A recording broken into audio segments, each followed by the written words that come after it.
ဟုတ်ပြီအဲ့ဆိုတော့ကိုကဒီမှာထပ်နေတဲ့ point ရှိပြီဆိုရင်ဘယ်နာထပ်နေတာလဲဘယ်နာထပ်နေရလဲဆိုတော့ point number နဲ့ line ကြည့်တော့အခုကျွန်တော်ဒီကနေပြီးတော့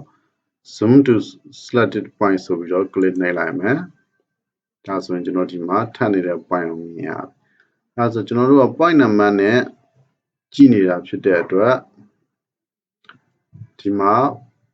point number ပေါ်ထားခဲ့ရင်ပို့ပြီးတော့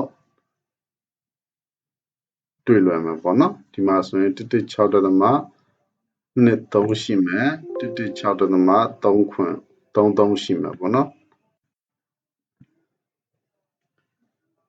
အဲ့လိုဒီ zone to selected point လောက်တဲ့အချိန်မှာဆိုပါစို့ကိုကဒီ point 3ခု4ခုလောက်ကို select လုပ်ပြီးမှ zone to နှိပ်မိရဆိုရင်ကျွန်တော်တို့ကသူရှိနေတဲ့ဘောင်တိုင်းကိုပေါ်မှာဖြစ်တယ်ဥပမာဒီမှာဆိုရင်တစ် point ထပ်မယ်ဒီဘက်နားကိုတစ် point ထပ်မယ်ပေါ့နော်ဝေးဆုံးတွေကိုပြမှာဖြစ်တယ်ဒီထပ်နေတဲ့ point ကို